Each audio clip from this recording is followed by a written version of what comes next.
I'd like now to introduce a few speakers who've been kind enough, or will be kind enough, to share their experiences with us.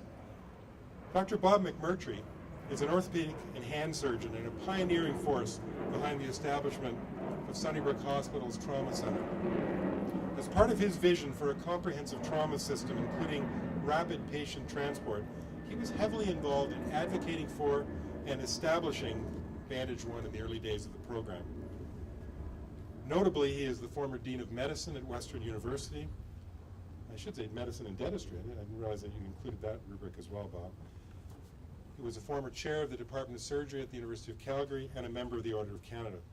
I personally had the good fortune to have him as my boss and clinical mentor on the trauma service at Sunnybrook. Please welcome Dr. Robert McMurtry.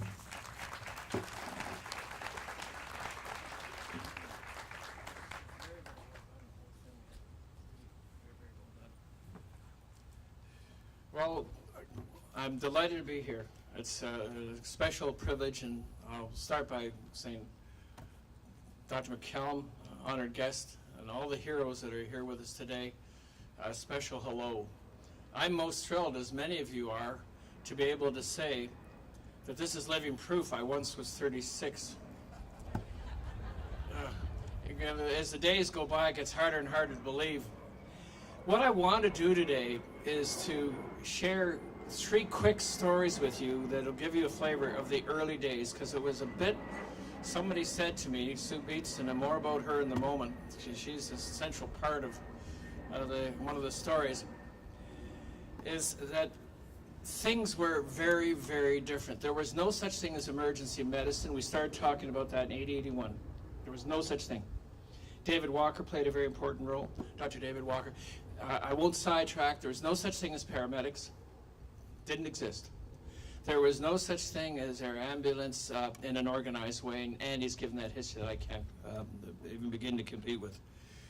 When Kingston tried to create paramedics under William Gent, the late William Gent, he trained them, and the province said no, and we were able to pick up several of those paramedics for the original program, and we went through a further program. Bob Fretz was one of those people who was trained in Kingston and with the Sunnybrook program. But to give you a sense of some of the days, I'm going to tell you a story about royalty and how it may have influenced the UK, and then a little bit about Ontario politics that had a lot to do with it, and finally the amazing Sue Beatson is here today.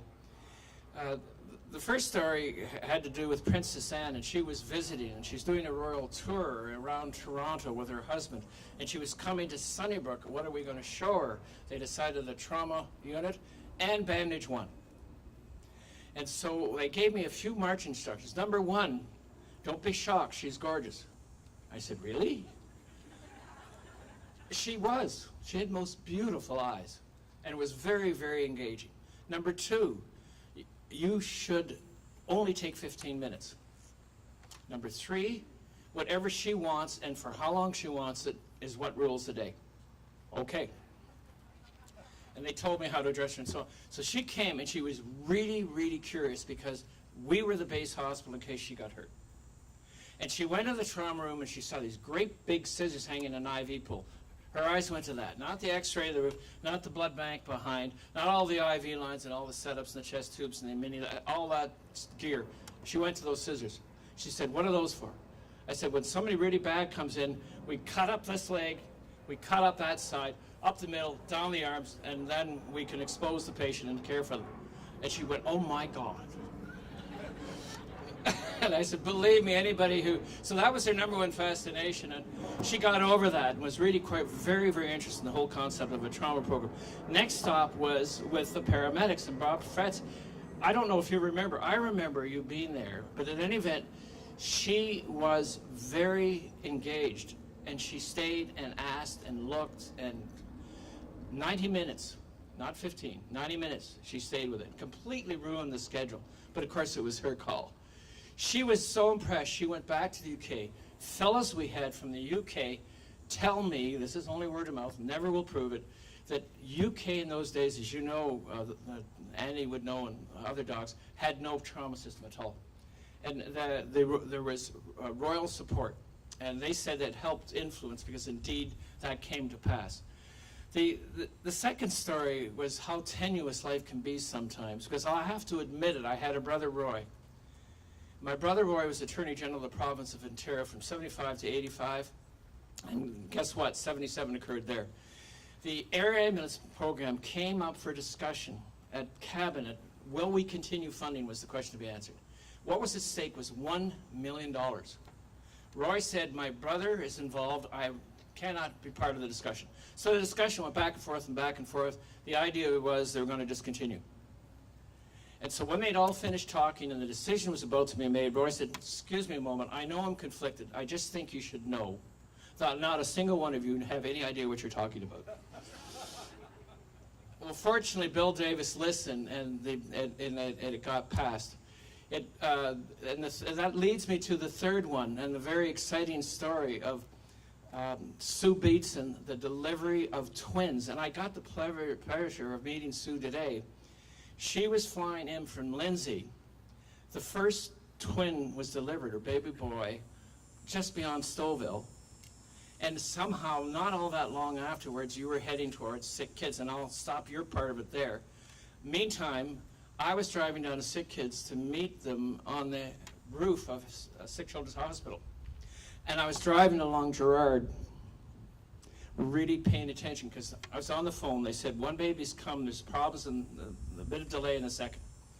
And this is an old radio telephone clunker, big clunky thing. And I'm talking and I'm concentrating because it sort of breaks up. And I'm driving slowly eastbound on Gerard, right through the light at Bay, and just keep going through the red light. It's not long before a cop car, sorry, sir. I was just, the police car pulled up beside me. Well, you can imagine with your colleagues, they looked at me and they said, what do you, and I went, go away. And I pulled over, of course, and I said, yeah, I was talking. Well, it was about Sue Beatson and her babies, and they couldn't take direction from a OBGYN guy aboard. They had to take it from the base hospital physician. So should they give Syntocin? I said, well, I remember that.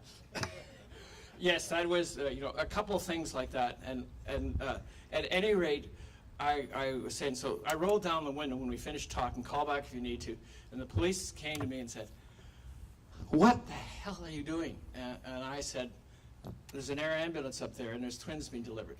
What effing air ambulance are you talking about? I said, there's paramedics up there. And I was talking to them. And they looked at each other, this guy's nuts. And I said, okay, just listen. I said, you hear that? You hear that? That's a helicopter. It's going to land on Sick Kids, and I'm supposed to be there. I want you to help me get there, would you? And they looked at each other and said, well, all right. Jumped into the car, they jumped, and they went. They said, follow us. They turned their sirens on. They roared to Sick Kids emerge. It must have been all of about 2.5 blocks. And so I went in, and they said, hi, Dr. McMurtry. Took me up in an elevator. The police were right there with me. They followed me up to the roof. And they saw, oh yeah, right, we need, and I said hello to the paramedics, everything was fine. Sue Beatson was fine, the babies were fine, and the police were satisfied, and I didn't get a ticket. All right. So congratulations on the 40 years. It's one of the most worthy programs. It was the first in Canada. It was influenced, just as Dr. McCallum has said, by the experience in the Vietnam War, and also by the Maryland Institute of Emergency Medicine, where they worked very closely, by the way, with the police to make that happen. And we tried with the OPP, and we were actually turned down. But you weren't there then. Yeah. At any event, so the history of it is very much with the military integration. So all the best for the next 40 years. Thank you so much.